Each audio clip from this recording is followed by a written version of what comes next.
doing the screen recording, it says it's on my phone. It says the screen recording's working for audio as well. We'll go with that. Okay, that's fine. So yeah, so you've been in the BBC since 2021, based in Salford. Obviously, yeah, that's up in Manchester, isn't it? Yeah, the north of the BBC, like you said. Because that's where BBC Sport is. That's correct, isn't it? Yeah, BBC Sport, Children's, and the 1 o'clock news on weekdays, BBC Breakfast, and then like the Northwest Radio and TV regional stuff as well.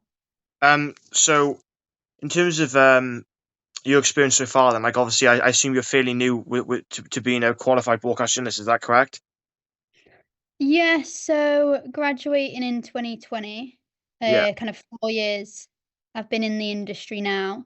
Um, Obviously when COVID was happening, there wasn't the opportunity to go into newsrooms. So proactively, I set up my own podcast, similar to yourself, being quite proactive in that regards. And that helped me get kind of guests, contacts, interview experience and things like that. okay. And how did you get any help with that, or like how did you begin that podcast? No, no, I just did it all myself, kind of based on some lectures and things I'd had at uni. Just thought of a name, thought of kind of the niche of the podcast, Yeah. and then set up like the Instagram, Facebook pages, and kind of went like that way really. So kind of did it more myself. Yeah. Um, it's still going, and we're in season 5 now, and it's doing well. Oh wow, congratulations. Um, so in terms of your experience at the BBC, then, like obviously, has much changed since obviously coming out of COVID, and now obviously we're back into sort of normality in terms of the world of journalism. Um, In terms of like if you're a university student, you'll be able to get a lot more placement, yes. The way that we do the news has been and is the same in the sense of wanting it to be impartial, trustworthy, Yeah. accurate. Um, I'd say that we do a few more interviews on we called it like down the line, like on Zoom or on Teams or on Skype. If people aren't able to get up to the studio, but they're also like the best guest to have, but also kind of when there's breaking news around the world, the pandemic kind of helped people be able to use Zoom and things like that so that we can still chat to people, make and get the news to our audience. Oh wow. And so in terms of like, so the news has stayed the exact same obviously since the pandemic. So that goes same with like, because obviously now you've got online reporting, you've got like television, you've got radio. Um, how much did you cover of that within uni? Like how much of your master's degree covered all aspects of it? So, if I go back to my undergraduate degree, I did that in communication and media at the University of Liverpool. And in my dissertation, I looked at the news values of, and I think it was Harkup and O'Neill, were the theorists for BBC Breakfast pre and during the pandemic to see what had changed or what hadn't.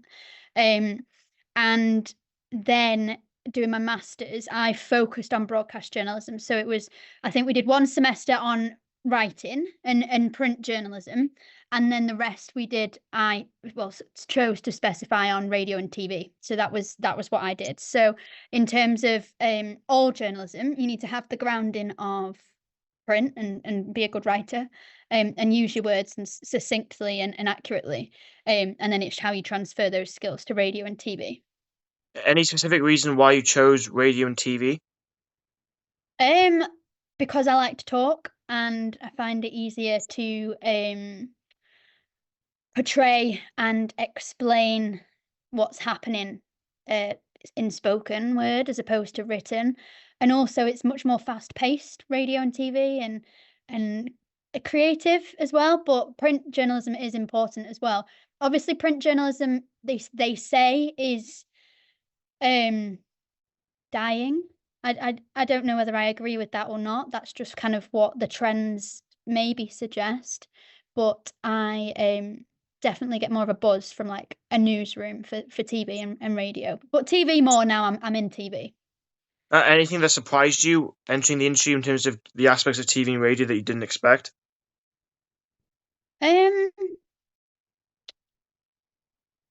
I think that it's so fast paced. you know, a story could be breaking, and then you need to like within 10 minutes get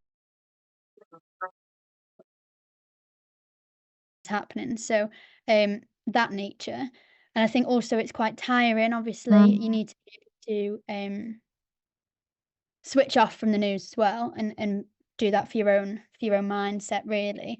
But it is pretty cool when you have worked on a program and then you see it go out the next day from home, like that you've made that happen.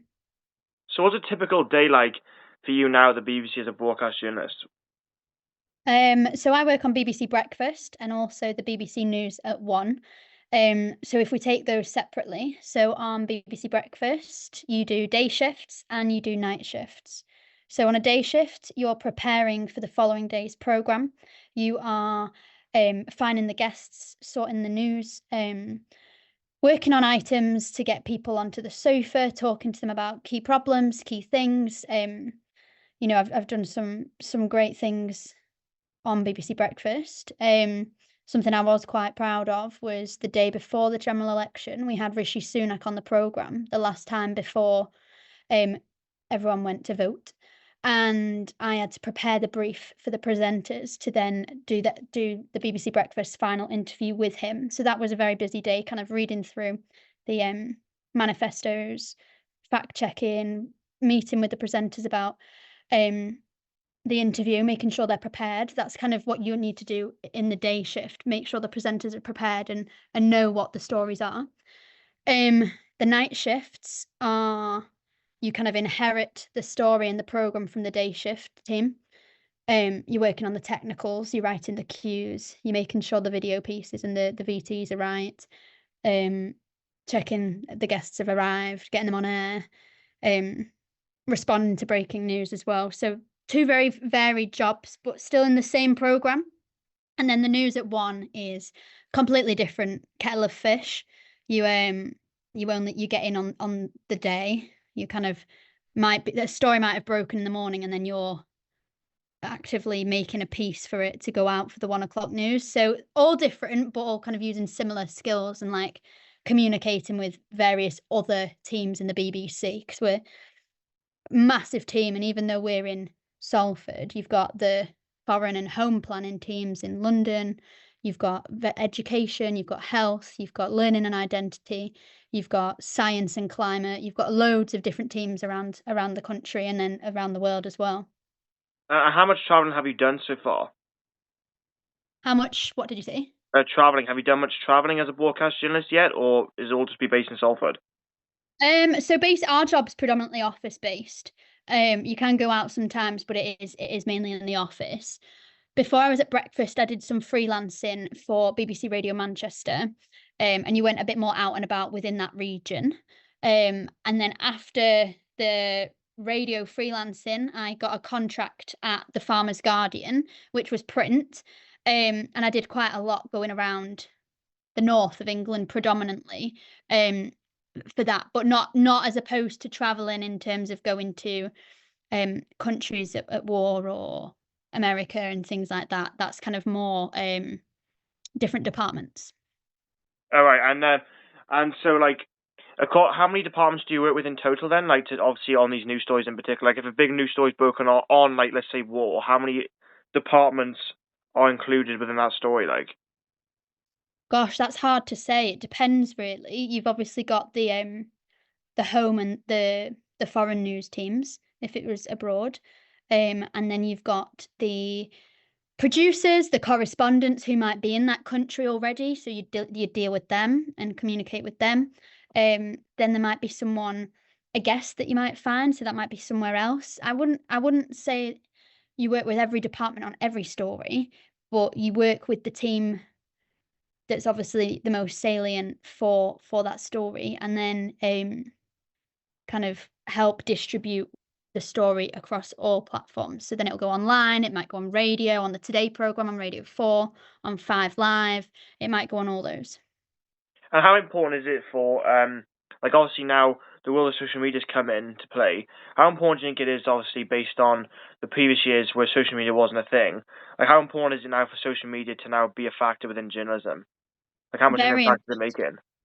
very important. I think it's kind of digital first is the way it's going, you know, digital is the way on, like I mentioned, online, but digital social media videos, it reaches a different audience, and it reaches an audience that the BBC will serve because of obviously the license fee. So every audience and every way we can get our news to people that want it is the avenues we go down. Yeah, because I wrote my university dissertation on in what ways does the BBC provide value to the UK public, and I was looking at like things that speech that Tim David made, and across different sectors like BBC Sounds and obviously iPlayer, and then the news and the content that's made and stuff. And yeah, and it's amazing to see the impact that social media has had and the use in the way the BBC have incorporated social media to stay impartial and obviously independent, and obviously then serve to all. In terms of going back to like your career, do you have any future aspirations then, or as to where you'd like to go? Like will you be, will you be staying at the BBC? Do you think, or or if you want to work for the, staying at the BBC, what work would you like to do in the future with the BBC? Like what are your future aspirations? Well, I would love to read that dissertation. It sounds really interesting, and I'm sure, like, if you send that to people at the BBC, they'd find that very interesting to read as well.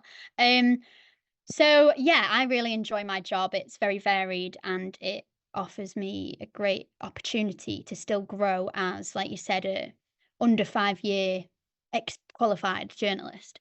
And the BBC is great at encouraging and nourishing young talent and young journalists. They really want to get young people into the industry and help serve that audience age group as well, especially like diverse backgrounds as well, those with hidden or visible disabilities. Kind of everyone's encouraged to apply and work at the BBC, so they're a great employer. So yeah, I'm happy where I am, and we'll stay there. In terms of kind of the future, I do really enjoy world news, so kind of foreign news they call it. That's really interesting, kind of how stories from around the world do affect us in little old England and the UK. Um, I also though really enjoy kind of longer form documentaries. Um, like I said, out of work, having my own podcast is kind of a great way for me to build up experience in my portfolio for visual and audio podcasts.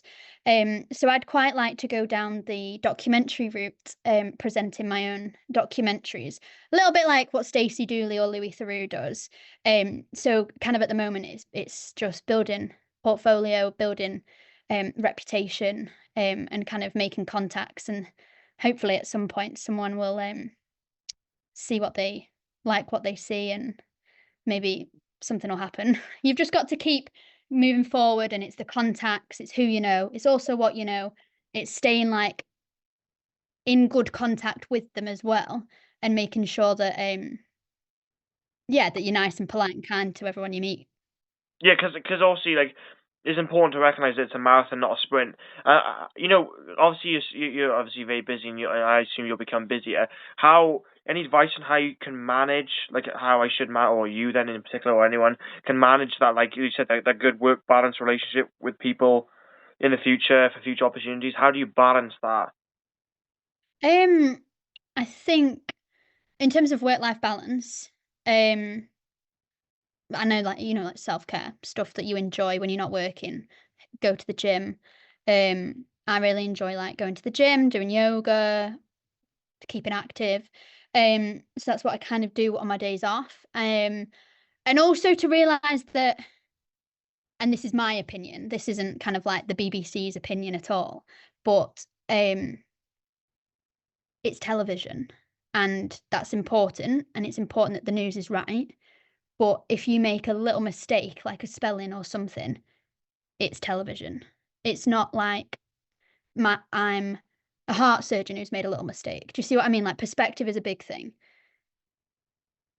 and you could learn from mistakes, and you're not penalised and punished for mistakes. Obviously, if it's inaccurate and it's big, it's different to a spelling mistake or the timing of, um, how long a little bit of footage is on screen for. Perspective's everything, and priorities, I'd say priorities are really important, like, work is really important, but, like, family life, spending time with my husband, things like that are really important as well. So I think to make sure that is a good way of balancing. But then also when you asked about kind of um work-life balance in terms of staying in touch with people. Like LinkedIn is a great tool. I use X, formerly known as Twitter, quite a bit, and that's quite useful. But also, don't feel like you've always got to sell yourself every minute of the day. Like in the evening, if you just want to switch off, you can switch off. Like you don't always have to be, But networking's great, and like it goes a long way to reach out and shake someone's hand in a lift if you want to meet them. Like don't be afraid, but at the same time, just take it each day as it comes. I don't know if that was a helpful answer or not. It was. How important has LinkedIn been for you in terms of opportunities? Um, LinkedIn's a good source for anyone, really. I think it's good when you've chatted to someone to add them on LinkedIn, message them. It's good to show what you're up to, and for people to see. And so, yeah, it has presented some really great opportunities, some interesting guests, and it's always nice to keep in touch when you do stories with people. CEOs, chief execs, charities, to see the difference that your story has done for them. Because do the BBC look at LinkedIn for like future employers then within different sectors of the corporation?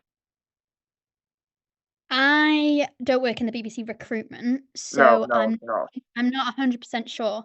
I do know that the BBC have a careers website, which is really helpful and kind of everything goes through that. But yeah, I'm sure recruiters do look at LinkedIn, and the more up to date and professional it looks with portfolio, that can't hurt. So what'd be your advice to like someone like me then, obviously who's on a gap year now? Like, should I get? I mean, obviously I want to do broadcast journalism at masters. Should I get experience though in like many different aspects of journalism? Like, because I work at like community radio stations. I work with other media or little community groups, like a lot of community organizations really. That do with radio and like interviews and podcasts and stuff like that. I've done like I like to do voiceover as well. I've done voiceover dramas for students at universities and stuff. A little bit of modeling, but I want to focus on broadcast journalism. Should I, put my fingers in a number of different pies, or should I focus on a specific area the next year? What would be your advice on that? Travel, travel, and you got me. Well, Um, no, I would say other than just like seeing the world, because I think like once you start in a job, that's harder to do. Um, it depends. If you know what you want to do, what area you want to go down, then you can start looking into contacts in that and focusing on that. But I would always say having your fingers in a few pies or like is better than having all your eggs in one basket. I know I've completely like mashed sayings together, but because if you I don't know what you're interested in. Say if you're interested in football journalism, let's say, um, and like you really go down that route and you really go down that route, and then you're in the job and it's not what you thought it was, or actually you don't like it anymore. The other contacts you could have built along the way, or someone else who might have got other contacts, might then be ahead of you and be able to just kind of sidestep into another job, whereas you might have to go, oh gosh, like no one's around me. What do I do? So I would say kind of do a lot of different things. Um, and the same way, like get different people's advice and get different people's um contacts from like the BBC, but also like ITV, Channel 4, Channel 5, all different ones, so that you've got a good varied contact list on your phone or on LinkedIn or on Twitter, etc. Because I think that's really helpful.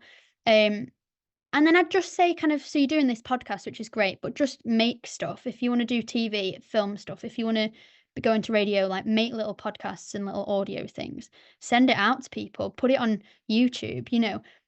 Self-made journalism is becoming bigger and bigger. And it shows that actually on your gap year you've been proactive, and that's what people want. Like employers want to see proactiveness, hardworking, communication skills, resilience, as opposed to not like they can teach the actual skills for the specific job, but they can't teach the skills that you'll learn on your gap year, if that makes sense. yeah, and I appreciate that advice. In terms of your master's degree, then, like obviously it's only 1 year, right? Um, Yeah. how what's the schedule like over that year? Oh. So I did it at the University of Salford. It was very intense. You were in kind of every day. Way more contact hours than undergrad. I also did an NCTJ at the same time, and that's something I'd recommend anyone to do in journalism if they've not got that. So that's the National Council for Teaching Journalists, NCTJ. Basically, it's the stamp of approval that you understand editorial law, media law, editorial policies, meaning that you could then work for that, and they trust that you're not going to like say something that's going to libel someone or someone else sue or stuff like that. So I did that as well and learnt shorthand. So it was quite intense, but it was really good. It was like October through to June. No, is that only the Grad- year, is it? Graduated in November, October. Yeah, October. Well, September, October through to June. The same as I don't know what it's like in Wales, but like in England, it's September through to June. The Yeah, three yeah, yeah. semesters. Yeah, it's something here, same thing. Okay, yeah. No, I was wondering because because obviously I was speaking to people who've studied the broadcast journalism degree at Cardiff University, and they said the same thing as you. They said it's very intense, they're very practical, not much theory based, learning a lot of different aspects of journalism. Yeah, so it's interesting, like to hear an actual now qualified broadcast journalist. It's interesting to hear their perspective. Any advice then on on those looking to enter the industry? Like, do you have any advice on those who perhaps didn't go to university and would like to try and get in through a different avenue? Like, is there any routes that could be made? Yeah, I don't think you necessarily need to go to university. I think you need like the NCTJ as a qualification. Sometimes like the minimum requirements are A levels or BTEC or things like that. So just have a little look on some jobs as to what their requirements are. But like I said, you couldn't. There was something in Manchester and it's called the News Associates, and they do NCTJ courses. Um, but then it's your experience as well, and it's how well you can sell yourself and do the job. Um, so don't be disheartened if you've not been to university. You could always go to uni if you wanted, or you could do a master's, or you could do like an online course. There's so many routes, and I think getting your foot in the door at somewhere that will believe in you and help you grow is kind of the first step. Because what I was wondering as well was that um, how much of a difference is it in terms of your position at the BBC when you go from like, let's say for example you go in the BBC and you just got a BA degree. How much difference is it then when you get a master's degree and then get a job? Like, do you go in at a higher level? Like, is it all higher? Like, or is it the exact same? Like, is there no difference at all? I couldn't comment on that. I'm not sure. I think it's all case by case, so Oh, I I don't see. know. Right. I think because I'd not done so for context, I'd done my communication and media degree, which was theory and like psychology around the media, really, really interesting. Then I got a 2-week work experience placement at BBC Breakfast in my first year of uni. Um, and after that, I was like, yep, this is what I want to do. So then I said, how and what should I do next? And they said, get your NCTJ. And I was like, right, okay. So after that, I was applying for and in the final stages of the BBC's trainee scheme, which is like, it's not a master's, but it's like post degree, or maybe you don't need a degree to get onto it, but the BBC train you up basically, and then you get a job at the end of it. So that was what I was going to do. And alongside like getting an NCTJ somewhere, the COVID hit and they stopped the trainee scheme that year. So instead of kind of wasting a year or not knowing what I wanted to do, I thought, well, I'll just do a master's because it's can't harm, and also it's the same route in a way. So then I didn't do the BBC scheme. So that was kind of my route I took. I don't know if I know at the University of Salford, because it's literally on the campus where the BBC is. I know that when you do a BA with them, I think you also do an NCTJ. So I think it just depends what avenue you've gone down. I don't know what that means in terms of being higher up. I don't know what that means in terms of pay. Um, so I don't know about that. But the most important thing you'd say then, I think a lot of people would say this, is the experience factor. Yeah. Over like perhaps just like because of course I didn't want to go to university and then do a master's degree and then literally have hardly any experience. I wanted to make sure that I got a lot of experience outside of my educational qualifications, just to show that I could do things myself. How important is that for people that are in university or perhaps don't want to go to university but want to get in the industry? Yeah, very important. You basically summed up what I was gonna answer. I think, like, getting it yourself and getting that it's hard sometimes when you're doing stuff for free and everything, but, like, it's really, really good and it does help and it gives you something on your CV you can talk about, like, I can talk about my podcast, and that's something different to someone who's just got a master's. Like, basically, the way I kind of think about it and, this isn't the BBC's way of thinking about it, it's just my way, but your qualifications give you the, like, "Oh, yeah, we'll interview you," and then your experience is what sells yourself in the interview. Right. And I see you're kind of 25 minutes on the thing here. Any final words or like any words of encouragement, words of advice, or like things to sort of the do's and don'ts? Then obviously as as you begin your career in journalism, or things sort of not to look out for, not to worry about, or what's the most important? Any sort of final words and all that? Like, Um, Communication yeah, is really important. Um, don't make enemies, like and I don't mean enemies as in, like, literal enemies, but just don't be precious about things and don't take anything personal. Like, if you don't get something, don't take it personal. There's loads of journalists out there and there's loads of people and, like, in a meeting, say, like and this is something that happens every day where I work, you have to pitch ideas and stories, and if you don't get your story if it doesn't take off, like, it's not personal, it's just not right for the program that day or maybe not right for the audience, just don't take anything personally.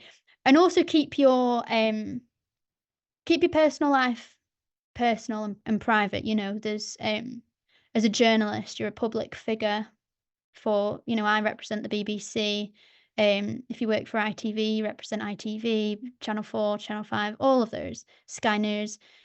Um, and you are easily Googleable, if that's a word. yeah. Um, so just keep what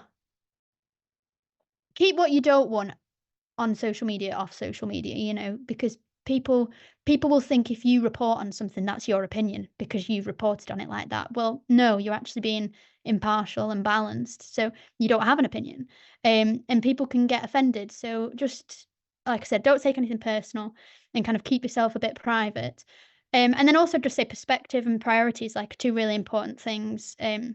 Never kind of nothing's the end of the world.